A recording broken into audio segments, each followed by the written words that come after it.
I needed to give him space to be able to come to a conclusion or figure out what he wanted to do. And that was something I needed to learn how to step back, and he needed to learn how to step forward in a weird way.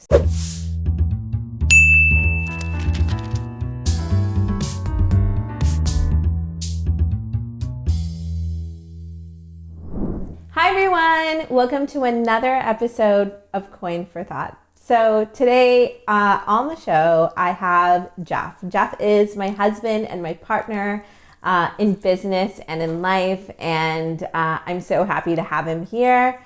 And Hi everyone. Today we're going to be doing a question and answer about relationships. I put it out there. I put out a whole bunch of questions that you could ask us. It's kind of like an ask me anything or ask us anything. Today we're going to be answering 3 of the most popular questions. So the first question, do you want to read off the question? Yes. So the first question is, how did you guys meet? So Geoff and I actually used to work for an insurance company right out of school. We got out of university together, and we actually went to the same university. We went to UTM together, and I was always studying, and he used to work at the pub. So we actually never met, and our paths never crossed because I was always partying and she was I never went to the pub. So we got a job after school at this insurance company. It was selling pet insurance, and we both hated our job. And I remember I used to come to the lunchroom, and I used to see him sitting alone all the time, eating his lunch. And he lived with his mom at that time, and he used to bring the weirdest Chinese food. It was just rice and beef and broccoli, so I don't know what she's talking about. No, it was this weird, well, I thought it was weird at that time because I wasn't used to traditional Chinese food. And he used to be sitting there eating this rice, beef, maybe not broccoli. No. It was this weird Chinese food that smelled really odd. Right. And he'd always sit by himself, and I'd never see him laugh or joke. And I've always been that kind of person where if I saw somebody sitting on their own, I would always want to have them kind of included into the conversation or whatever. So we were both single at the time, and I was dating other people, but not very seriously at all, just, going on dates and whatnot. And when I saw him sitting alone, I would come and I would sit with him and I would try to chat with him just so I could be his friend, just so I could give him some company. Now, he probably wasn't looking for the company, but I just assumed that my company was worth it. So you were a very beautiful woman, and I was a little intimidated, so I didn't really want to talk to you. So we sat down together and we would just chat, and our friendship really grew over time. We used to work together, and then we started hanging out together. Geoff used to do a lot of sports. He used to go rock climbing or bouldering, which is like ropeless rock climbing. And I didn't really know what that was. And one day he told me, I was like, hey, what are you doing after work? And he said, I'm going bouldering. And I said, okay, when are you going to pick me up? And that was really forward of me, but I was just trying to hang out with him. He was my buddy. He picked me up. That was the first time that we actually did something out of work together. And then the rest was history. I mean, like we used to spend a lot of time together. We used to take walks together. We used to, hang out with friends together. And I actually don't even remember how and then we just decided, I guess, 5 months into being friends, that this was not really a friendship and there was something more. Well, I think it was, we were friends, we were hanging out, and then I went on a family vacation with my mom and my brother. We went to Alberta. Oh, yeah. Beautiful. Yeah. And what ended up happening was, while we were away and separated, I think that I really realized how much I missed you and how much I wanted to spend time with you. Yeah. And I was a little concerned, I was a little, I wasn't sure how she felt. I wasn't sure, if she would feel the same way. Yeah, because we were just friends, and yeah. But when I got back, we kind of reconnected. And the other thing too is I was we texted each other on that whole trip, and I remember I was with Win Mobile, previously like the Freedom Mobile, and at the time, worst phone plan. At the time, they were only really in big cities. So if you went outside of a big city, you had no real coverage. So for me, it was really difficult for me to call her during that time because we're in the middle of the mountains and things like that. So when I got home, we kind of sat down and we kind of decided, hey, you know what, this is a lot more serious than just being friends, and that's kind of where it is. And that's almost been 10 years now. So we're together 10 years, married with 2 wonderful little boys. So I would say that everything worked out, and for all you guys that think that the girl's too beautiful, you should step up and talk to her anyways, because you know what? You never know. So I definitely won out in the end. I think the thing that I liked about him was that he was just a really nice guy. And at the time, I was going on all these fancy dates with other guys, and I didn't feel like I could have a real conversation with them. And something that Geoff and I really aligned on was our morals and our values as people. We both had the same morals and values. We both, obviously we had, ups and downs in our lives, and we had different viewpoints on certain things. And we were very different people as people. Like, I'm more extroverted, he's more introverted. We also come from different cultures. So, I come from an Indian background. He comes from a Chinese background.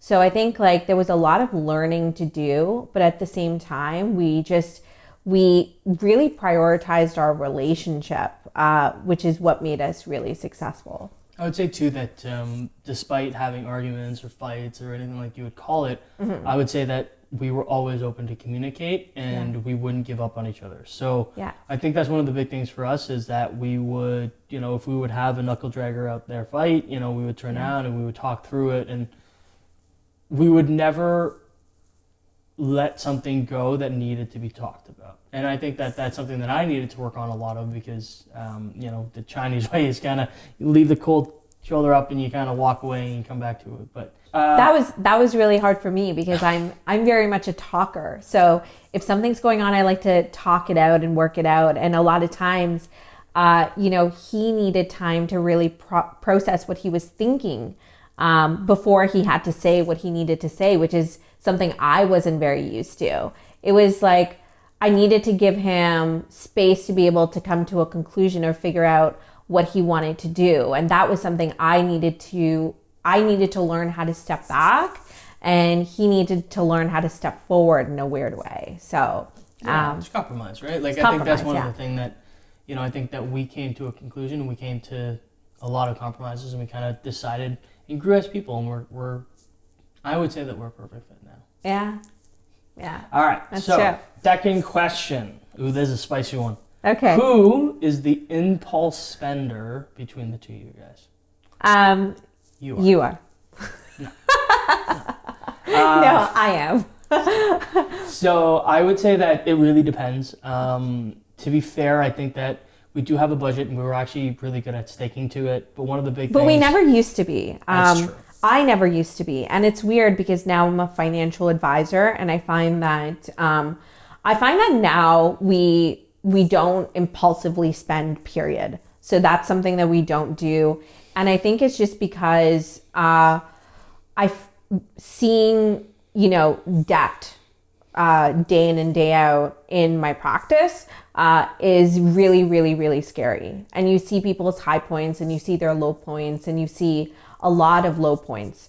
And it makes you really conscious about how you spend your money and how you manage money as a whole.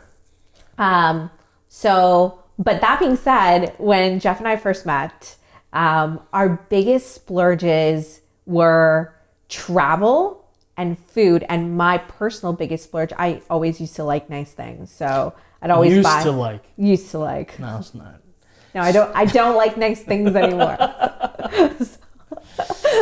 That's a lie. But we used to, it was funny because our biggest things were travel and food. We'd always go out and try new restaurants and new things. And, like the food bill really used to rack up, right? And it was crazy because we were both also really good at cooking. So we used to cook a lot, but we also went out to eat a lot.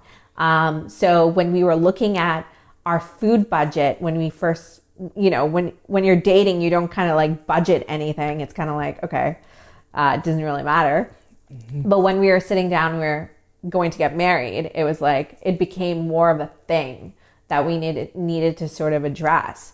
And then travel, we always loved, going to Europe and picking up and just leaving. And, when we were there, when we traveled, we also traveled nicely. So we never stayed in like hostels. We always stayed in a really nice hotel. Again, we ate very well, right? So we went to all fanciest restaurants.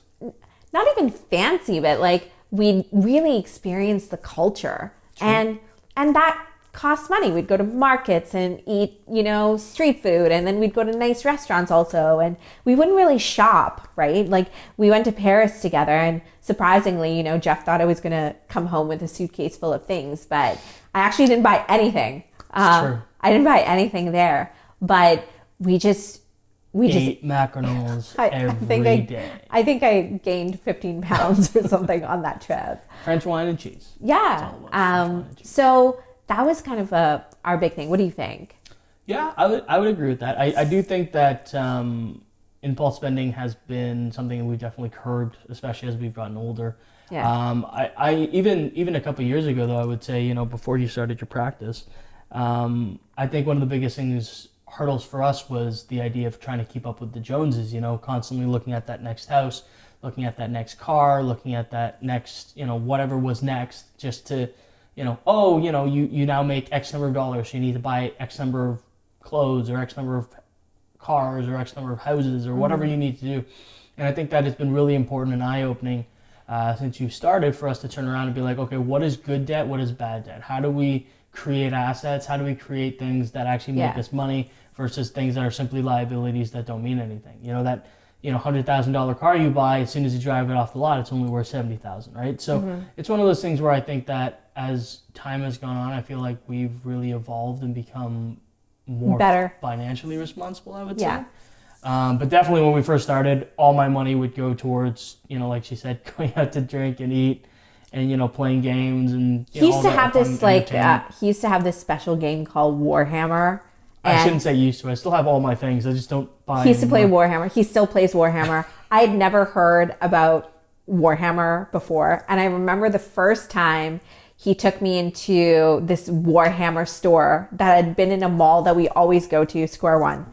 And I'd passed the store like 1,000 times and never noticed it. Sure. And the first time I went into the store, it smelled of nerd.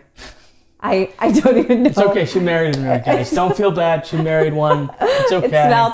It was a smell of BO, and it was surrounded by these nerdy guys on their working with their models, and they wouldn't make eye contact with girls, and it was like I said, guys, if there's a pretty girl, just go after her, because so it was really funny, and he used to go in there and he'd be like, okay, and he'd buy this small thing, and then all of a sudden it'd be like $400 or $300 or it's not entirely true, something like that. Like, and I'd be like, $60. What are you doing? And then you'd go down to his basement and he would have all this, like, it was like the nerd room.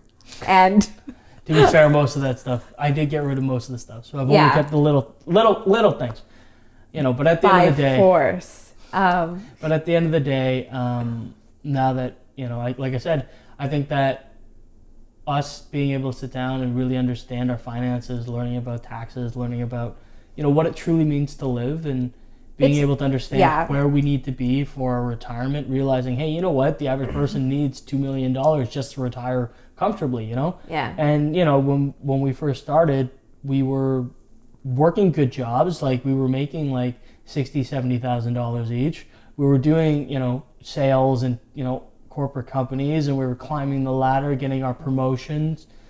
And when you really sat down and you looked at your finances, and it was like, man, you know what? This house, like Nikki said, we have 2 little boys, obviously, Gabriel and Noah. And at the time, we're like, oh, well, we got to get them into private schools, and we got to get this, and we got to get it was always every time cars, we got to get every time we had a new job, they gave us more money. Or promotion, they gave us more money. Yeah, we would end up spending more money. So then essentially, it's kind of like we made that promotion just go out the window.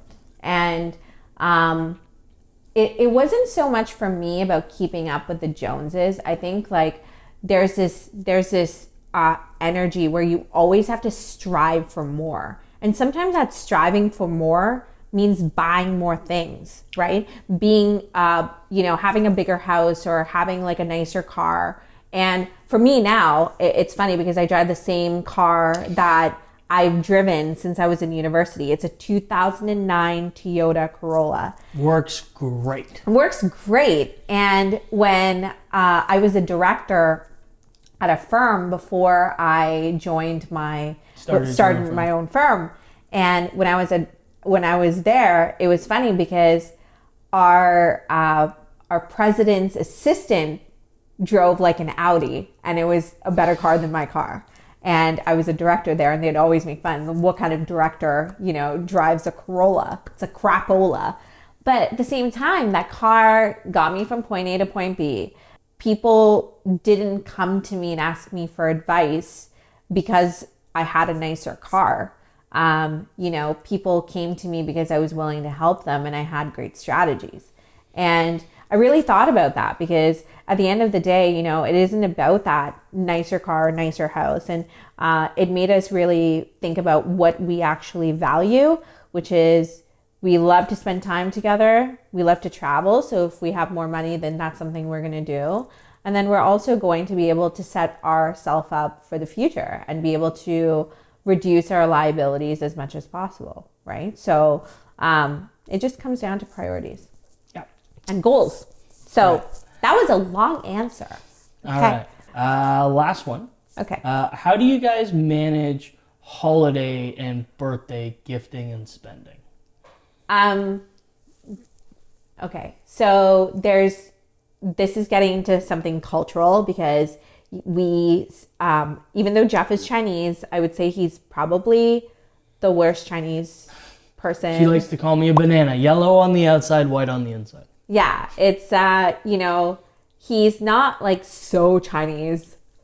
So we celebrate Christmas. We celebrate all the regular holidays. I was raised Catholic. So even though I'm from India, we don't really celebrate any like Indian kind of things like Diwali or whatever the case is. So we celebrate all of that, but we also have like, Chinese New Year and certain times or whatever that Chinese people give out like red pockets. We don't celebrate a lot of the Chinese stuff. It's mainly Chinese New Year, right? Yeah. Yeah, mainly Chinese New Year. So we don't celebrate, there's so many festivals. Dragon Boat Festival, yeah, Moon Festival. The moon, yeah. We don't. To be fair, my mom does come by with the specific foods and says, hey, it's the festival. And I always look at her and say, I didn't realize, I'm sorry. So, but like for Chinese New Year, which is in February? No, it changes every year. That's the fun thing too. Okay, yeah. Yeah, it changes every year, but usually in February? No, sometimes in January. Okay, but usually always at the beginning of the year. Okay, it's always at the beginning. So it's that is something that we have to budget for really, because the tradition is that you have to, as a married couple, you have to give the younger generation money. And it's Lucky Red Pocket. Lucky Red Pocket, and one from me. So each person gets two because it's one from me, one from him. So that's something we do. We celebrate Christmas. And then there's birthdays. In terms of like just general between us as a family, we are more experienced people versus thing people. Before COVID, every time there was a birthday, we would just take a trip together. Yeah, and we would pack up the whole family. and we'd go away to, somewhere close or somewhere far. Like, we would either go to, say, like a Blue Mountain, Niagara on the Lake. Couple of hours away, and it's great because the kids would come, we'd bring the grandmas and we'd stay for like a week or something, or like a really long weekend, so like a 4 or 5 day weekend. Or we'd go on a beach vacation, or we'd go to Europe, right? So, so I feel for us, like, that's how we get our holidays usually in with birthdays. Yep. In general, we're getting away from gift giving. And the thing that's keeping us giving and receiving is really our kids. Our kids are 4 years old, and it's really, really hard, when people give our kids gifts and then we don't. So we then give I would gifts. say that I think it's come to the point for us, especially even with like family and things like that, we don't give gifts to, I guess, people of our age.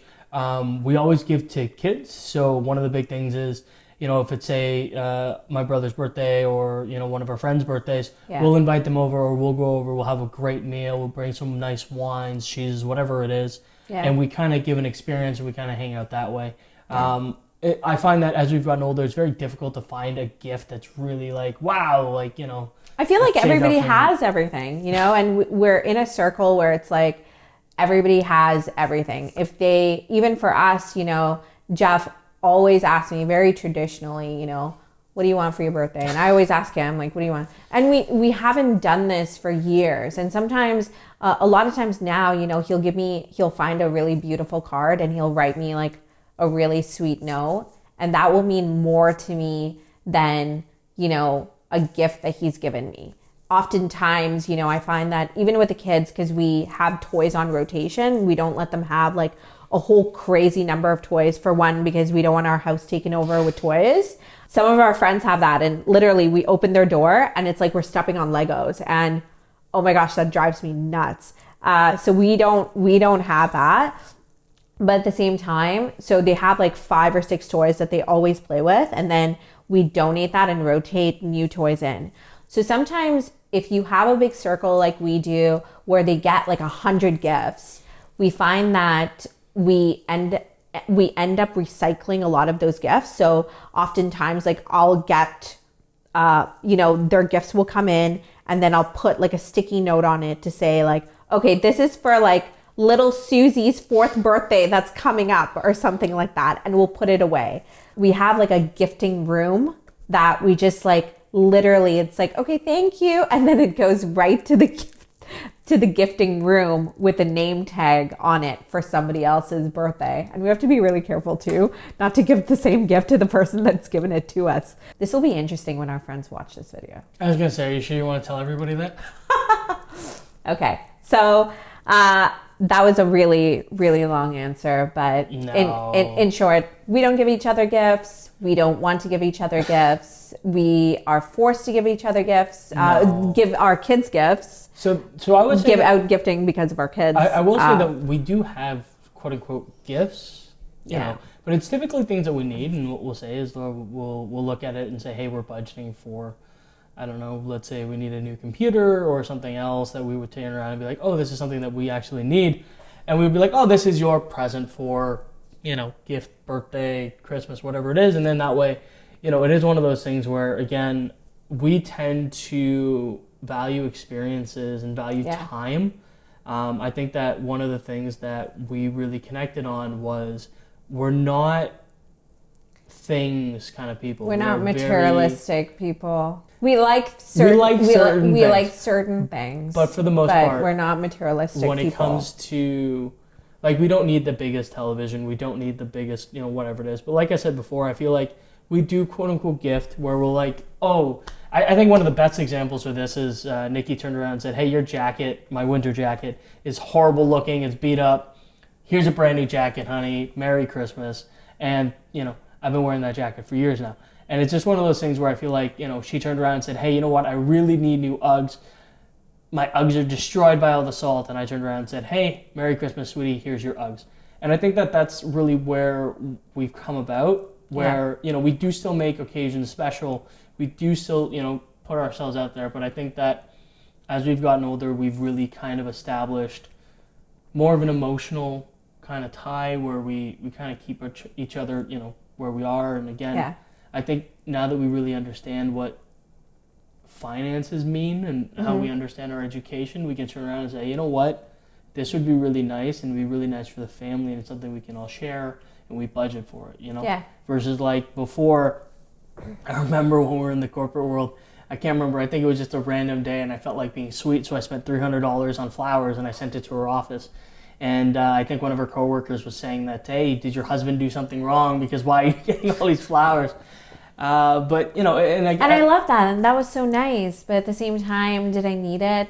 Probably not, and I think that the one thing that we actually changed in our relationship was I feel like, I don't know if I had to really convince him, but I think like traditionally when we first got together, he took on this role where he felt like he had to give me things in order for me to love him. Yep. And I had to convince him that like the person that I really loved was him, whether he gave me anything or whether he didn't. And for me, I'm a very independent woman. So if I want to buy something, I'm going to go and buy something. Yep. And I don't need him to give it to me as a gesture or to show me that he cares, because things don't make me feel cared for, I guess. And that's something I think that all women should really reflect on. It's really nice to be able to get gifts from somebody, but what if that somebody isn't right for you? And if they are right for you, are they the ones in focus, or is the gift in focus? Those are all of our 3 questions. I hope you enjoyed this video, and we look forward to seeing you next time. If you would like your question to be featured on one of our videos, make sure that you comment in the comments below, and like and subscribe and hit that notification button so you can see more videos from us. All right. Thank you so much for watching. Have a great day. Bye. Bye.